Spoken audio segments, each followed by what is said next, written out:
The night sky over Kabul was torn apart by explosions, as sudden bursts of light illuminated the city's silhouette. The calm of the evening was shattered in an instant, leaving residents in shock and disbelief. In the early hours, a series of airstrikes struck neighborhoods near the city's edge, targeting both residential and strategic areas. The thunder of jets overhead was relentless, echoing through the darkness and making sleep impossible for thousands. Sirens wailed and smoke billowed, sending shockwaves not just through Afghanistan, but across South Asia. The plumes of smoke could be seen for miles, a grim reminder of the night's devastation. The world woke up to scenes of chaos and destruction. Streets that were once bustling with life now lay in ruins, with emergency crews working tirelessly to help the wounded and search for survivors. People rushed into the streets, many in their nightclothes, searching desperately for loved ones amid the rubble. Families clung to each other, their faces etched with fear and uncertainty, as they tried to make sense of the devastation around them. Homes and buildings were left in ruins, debris littered every corner. The destruction was overwhelming, with entire blocks reduced to piles of twisted metal and shattered concrete. The thunderous roar of jets was heard miles away, followed by the cries of those caught in the attack. The sounds of anguish and confusion filled the air as emergency workers tried to comfort the injured and frightened. It was a night Kabul will not soon forget. The city's residents, their faces illuminated by emergency lights, wandered the streets in disbelief, struggling to process the enormity of what had happened. News quickly spread online and through radio broadcasts. Across the country and beyond, people anxiously tuned in for updates, desperate for any information about the attack and its aftermath. Panic mixed with anger as rumors circulated about the scale of the losses. In crowded streets and homes, anxious discussions broke out, with many fearing what might come next. Questions swirled about who was responsible, as officials scrambled to issue statements and control the growing tension. The government faced mounting pressure to provide answers and reassurance to a shaken population. This airstrike has already changed the mood in Kabul and beyond. The sense of security that once existed has been replaced by fear and uncertainty, as people brace for what the future may hold. The city, already tense from months of violence, now faces a tragedy that may alter the entire region's future. As dawn breaks over Kabul, the scars of the night remain, and the world watches to see how the region will respond to this new crisis. According to Afghan officials, the airstrike struck just after midnight, shattering the uneasy calm that had settled over Kabul. The city, already tense from recent unrest, was suddenly illuminated by flashes and distant booms that echoed across the skyline. Several bombs landed in densely populated residential neighborhoods, causing widespread destruction. At the same time, a suspected military site on the outskirts of Kabul was also targeted, sending plumes of smoke into the night sky and leaving entire blocks in ruins. The Afghan Ministry of Health reported over 200 dead and at least 350 injured, making this one of the deadliest attacks the city has seen in recent years. Hospitals and emergency rooms were quickly overwhelmed by the sheer number of casualties. Eyewitnesses described a terrifying series of loud blasts, followed by raging fires that burned for hours, lighting up the night and forcing many to flee their homes in panic.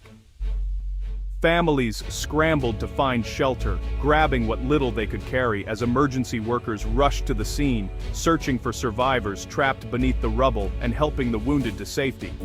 Hospitals quickly filled with the wounded, many of them women and children. Medical staff worked through the night, treating burn victims and those suffering from shrapnel injuries, while ambulances continued to arrive with more casualties. Within hours, Pakistan's government confirmed it had launched what it called a precision operation inside Afghanistan, releasing footage of fighter jets and military officials, announcing the mission to the press. According to Pakistani officials, the attack was aimed at terrorist hideouts linked to groups accused of staging deadly attacks on Pakistani soil. They claimed the operation was necessary to protect their own citizens from cross-border threats. But Afghan leaders strongly dispute this, accusing Pakistan of targeting civilians rather than militants. Protests erupted in Kabul, with angry residents showing journalists the destruction left behind. The numbers are still being confirmed, but this attack stands out for its sheer scale and the devastating number of innocent lives lost. Grieving families now fill the streets, mourning loved ones and demanding answers.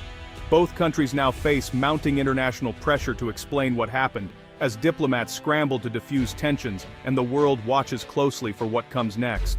Morning in Kabul revealed scenes of heartbreak. Streets that once bustled with life were now covered in rubble. Rescue workers and neighbors dug through debris with bare hands, searching for survivors. Ambulances raced back and forth, ferrying the injured to overcrowded hospitals. "I lost my entire family in the strike," said Ahmad, a local shopkeeper, standing near what used to be his home. "We were sleeping. Suddenly, everything exploded. I don't know why this happened to us." Many echoed his grief, their faces marked by shock and tears. Afghan officials condemned the attack as an act of aggression. They accused Pakistan of violating Afghan sovereignty and demanded urgent international intervention. President Mohammad Hassan Akhund called the incident unforgivable and warned of serious consequences. Across Kabul, anger simmered alongside sorrow. Protesters gathered outside government buildings, demanding justice and security. The sense of fear was matched only by a growing determination to recover, rebuild, and hold those responsible to account.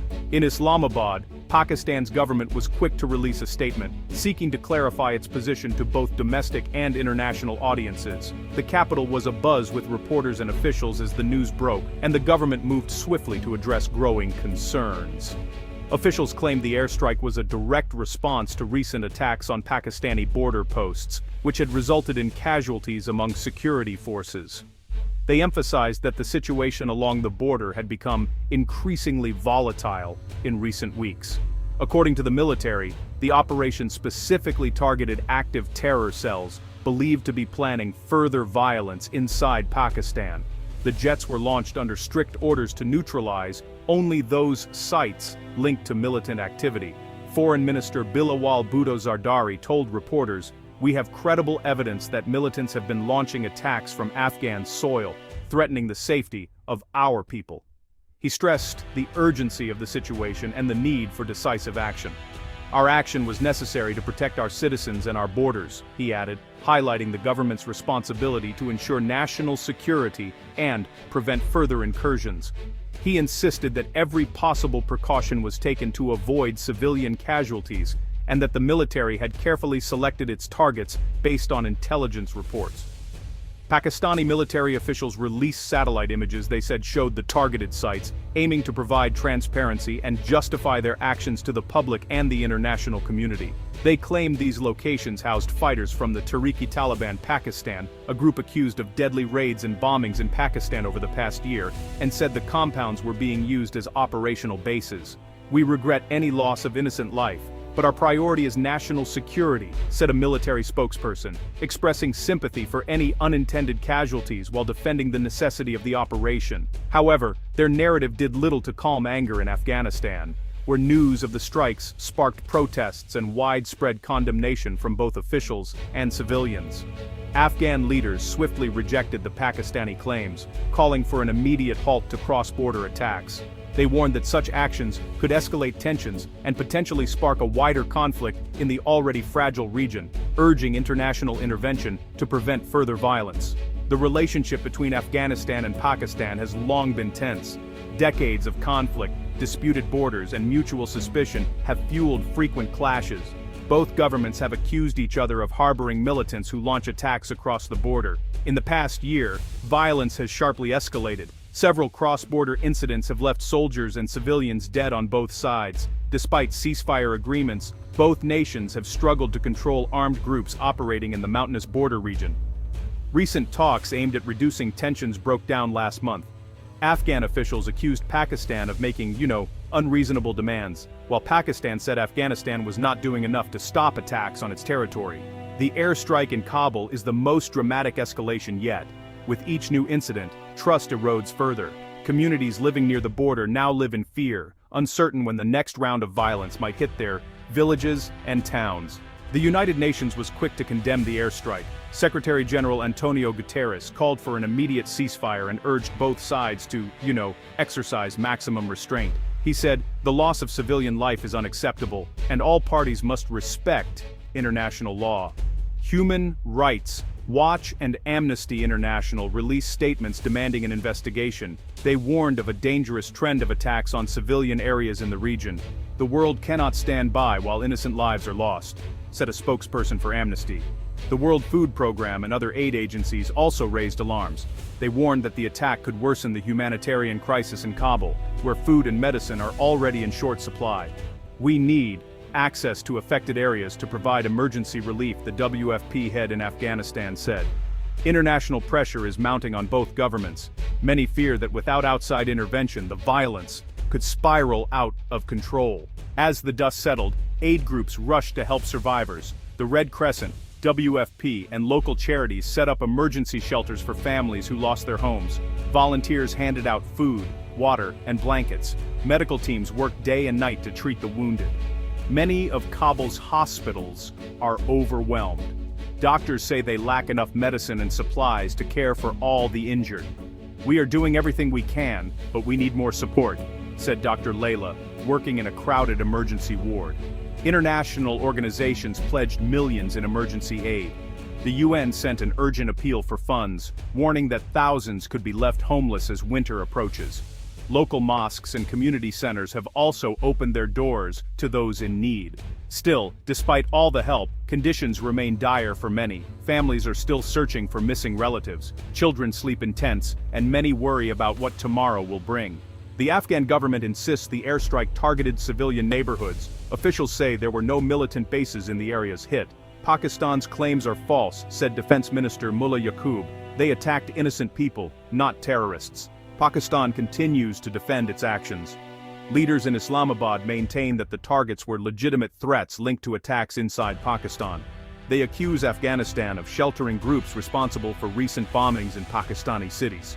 Both sides have released conflicting evidence. Videos and photos from Kabul show destroyed homes and grieving families. Pakistani officials, meanwhile, point to intelligence reports and satellite images. The truth remains clouded by propaganda from both sides. This war of words shows no signs of stopping. Each government is trying to win support at home and abroad, even as the region teeters on the edge of further violence. The airstrike in Kabul has brought the region to a dangerous crossroads. Afghan leaders warn of possible retaliation, and armed groups have threatened new attacks. Pakistan has put its border forces on high alert, fearing more bloodshed. International voices are growing louder, calling for an independent investigation and a return to talks. The UN has offered to mediate, but trust is low on both sides. Many worry that continued violence will only deepen the suffering of ordinary people. The world is watching. The choices made in the coming days could shape the future of South Asia. Will leaders choose dialogue over war, or will this tragedy spark an even wider conflict? For now, Kabul mourns its dead, and the region waits, uncertain and afraid.